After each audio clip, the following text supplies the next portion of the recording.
জনাব সাইফুল ইসলাম।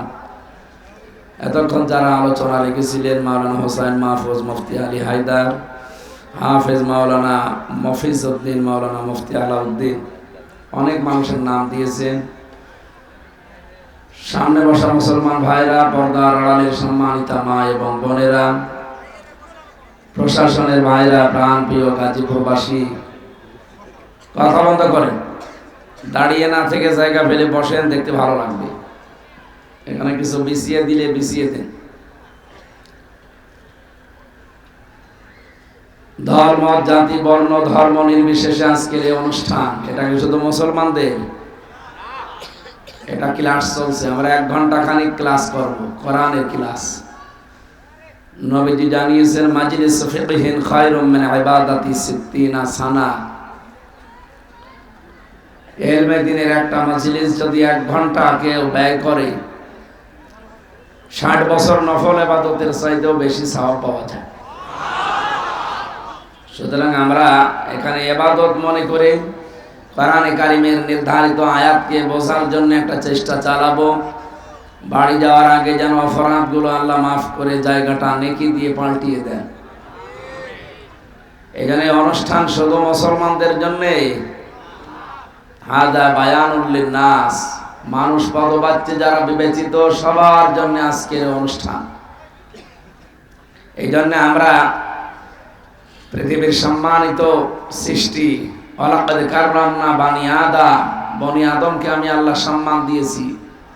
সেই সম্মানিত মানুষদেরকে এই 15.5 বছরের সবচাইতে বেশি সিনেমিনে খেলা হয়েছে তাদের সম্মান নিয়ে, বিশেষ করে যারা সমাজে সম্মানিত ছিল। সূরা নমলের ভেতরে আছে 34 নম্বর আয়াতে, জালেম যদি কোনো সময় চেয়ার পায়, ওর প্রথমেই 2টা কাজ হাতে নেয়। ইন্নাল মুলুকা ইযা দাখালু ক্বরিয়াতান আফসাদুহা ওয়া জাআলু ইজ্জাতা আহলিহা আদিল্লাহ। 1 নম্বরে জালেম চেয়ারে বসার পরে বিশৃঙ্খল পরিবেশ তৈরি করে দেয়, সব জায়গায় দুর্নীতির আঁকড়া বানায়। এটা তো দেশে ছিল না। আপনি এমন কোন জায়গার নাম বলেন তো যেখানে দুর্নীতি ছিল না? মসজিদের ইমাম পর্যন্ত ঘুষ দিয়ে নিয়েছে। এই যে মডেল মসজিদ গুলো বানিয়েছে সৌদি সরকার, আর নাম দিয়েছে অনেকে তার নিজের আর বাবার। কেন এটা করা লাগবে? কেন? যে দিয়েছে আপনি তার নাম বলতে পারেননি। সবচাইতে বড় বিষয়, দেশে নাম পরিবর্তনের অনেকে হিড়িক তৈরি করেছিল। যেখানে সেখানে দেখতাম নাম পাল্টিয়ে অন্য নাম বসিয়ে দিত, জনগণ পুরাটা উল্টিয়ে দিয়েছে। এই যে 12,000 কোটি টাকার উপরে খরচ করে শহীদ জিয়া, তার নামে বিমানবন্দরটা ছিল, আপনি পাল্টিয়ে দিতে গেলেন কোন কারণে? এত হিংসা এই মহিলার মনের ভেতরে। নিজের হিংসাকে বহির্প্রকাশ করার জন্য এই কাজগুলো হাতে নিয়েছিল। 1 কাপড়ে ম্যাডামকে বের করে দিয়েছে বাড়ি থেকে, আল্লাহ পুরা উল্টিয়ে দিয়েছে। এই পৃথিবীতে যার দ্বারা যে কষ্ট মানুষ পাবে, ওই মানুষের দীর্ঘশ্বাস আরো সে পৌঁছিয়ে যায়। ম্যাডামের কান্না ওই দিন সারা দুনিয়া দেখে কি দিছে। 40 বছর একাধারে যে ঘরে বাস করলেন, 1 কাপড়ে তাকে বের করে দিলেন। আমরা এত হিংসা। আবার নিজে মুখ ফুটে পরবর্তীতে জানিয়েছে যে ওখানে ওরে থাকতে দেব না, এটা আমি আগেই সিদ্ধান্ত নিয়েছিলাম। ওয়ালা ইয়াজরিমান্নাকুম শানাআনু কওমিন, হিংসার বশবর্তী হয়ে কোনো ব্যক্তি, কোন দল, কোন গোষ্ঠীকে একেবারে সমূলে ধ্বংস করে দিও না, তাহলে আল্লাহ তোমাকে নিজে দেখবে। এইটাই আল্লাহ করেছে। ওরা বাংলাদেশের সাতক্ষীরা, চাঁপাইনবাবগঞ্জ, বহু মুসলমানের বাড়ি ঘর পুরাটা বুলডোজার দিয়ে একেবারে শেষ করে দিয়েছে। আমার নিজের চোখে দেখা এই জেলাগুলোতে। এই জন্য আল্লাহ কয়েকদিন আগে আযাবুল বুলডোজার নাযিল করেছে। আযাবের নাম কি? 32 নাম্বার, একেবারে বুলডোজার বানিয়ে দিয়েছে। আর এটা এমনি বানাইনি। 1961 সালে যে আপনি জায়গাটার এখনো পর্যন্ত কাগজপত্র দেখেন, এই এখন ফাঁস হচ্ছে এগুলো। এই জমিটা খাস জমি, বঙ্গবন্ধু নাম নিয়ে, বাংলার বন্ধু উনি। কেমন বন্ধু যে খাস জমিতে আপনি বাড়ি বানালেন? এই জন্য আমি একটা জিনিস দেখি, এ দেশে ওনাকে মানুষ মেরে ফেলেছে, জিয়াউর রহমানকেও মানুষ মেরে ফেলেছে, দুইজনকেই মানুষ মেরে ফেলেছে। তো দুইজনেই তো শহীদ হওয়ার কথা। কি কথা বলেন না কেন? আপনি দেখেন, আমি সেই ছোটবেলা থেকে, আমার তো 1992 সালে জন্ম, এই জন্মের পর থেকে আমি দেখছি জিয়ার নাম শুনলে মানুষ বলে শহীদ জিয়া। কি বলে? আপনি কোনোদিন এমনি শুনেছেন এমনি জিয়া বলে কেউ? নাম বললেই বলে শহীদ জিয়া। তো বঙ্গবন্ধুর নামে আমি আজ পর্যন্ত শুনিনি কেউ বলেছে যে শহীদ বঙ্গবন্ধু। কারণ এই শব্দটা আল্লাহ যেখানে সেখানে লাগান না, অনেক দামি শব্দ এটা। 2024 সালে নিজের জীবন পর্যন্ত যারা বিলিয়ে দিয়েছে, শহীদ আবু সাইদ, শহীদ মুগ্ধ, এদের নাম শুনলে মানুষ শহীদ বলে এই কারণে, কারণ শহীদ শব্দটা আল্লাহ নিজে বানিয়েছে।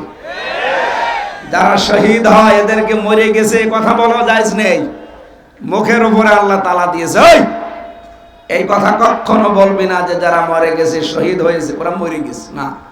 সূরা বাকারা 153 নম্বর আয়াতে আছে, ওয়ালা তাকুলু লিমান ইউকতালু ফি সাবিলিল্লাহি আমওয়াত।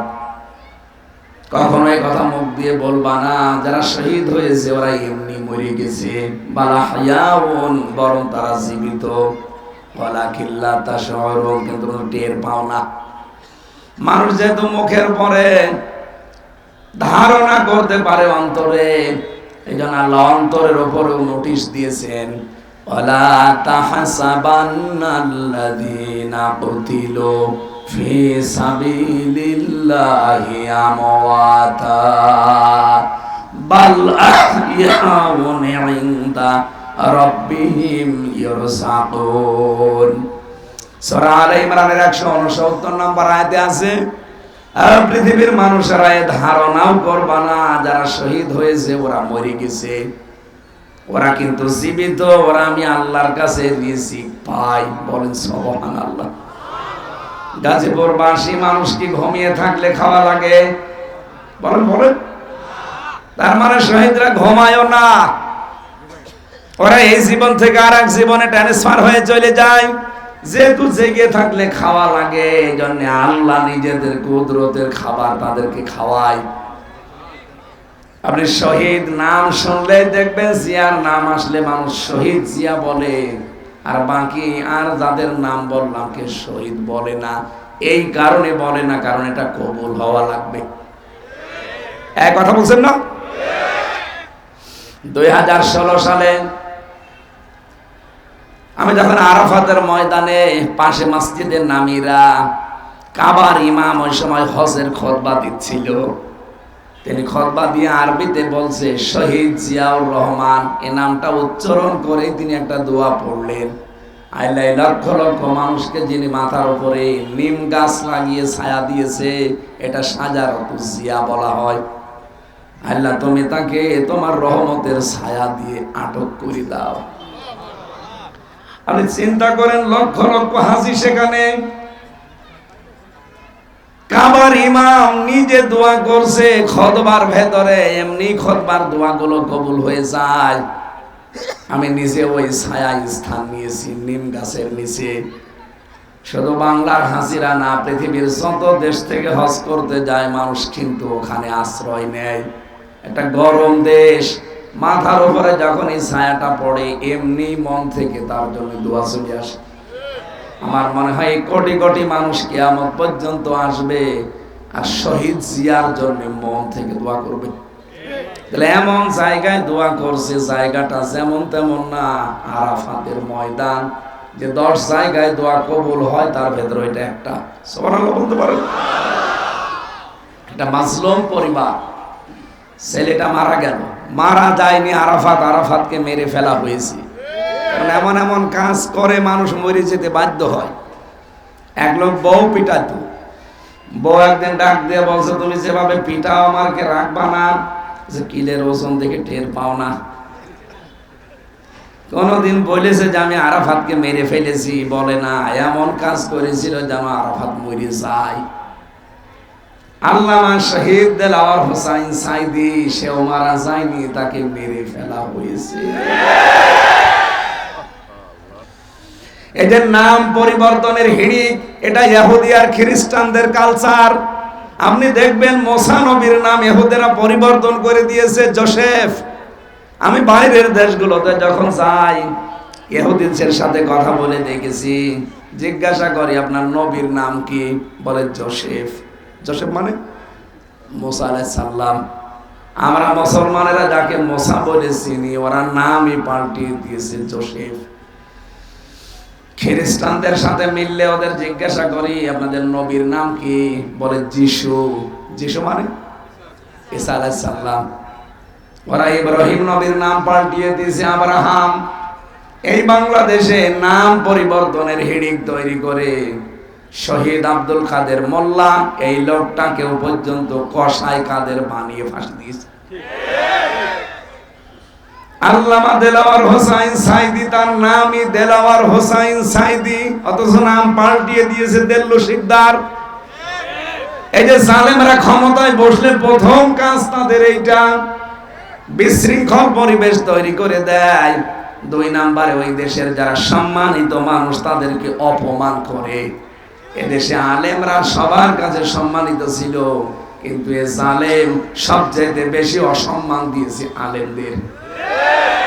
প্রশ্ন আসতে পারে, কয় অনেক আলেম তো তার কাছে ছিল, বড় আলেম না, ওগুলো জালেম।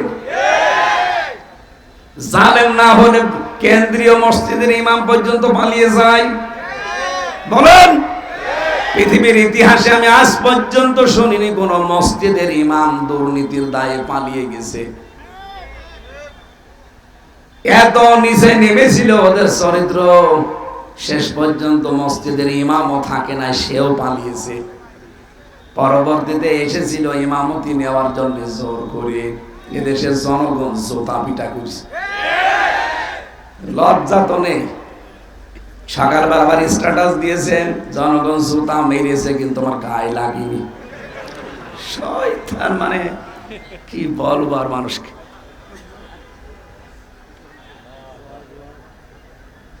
আমি তো একটু বাস্তবতার দিকে তাকিয়ে দেখছি, এদের ইমাম থেকে শুরু করে যত মানুষ ওদের দায়িত্বে ছিল, বিশেষ করে 1628 জন।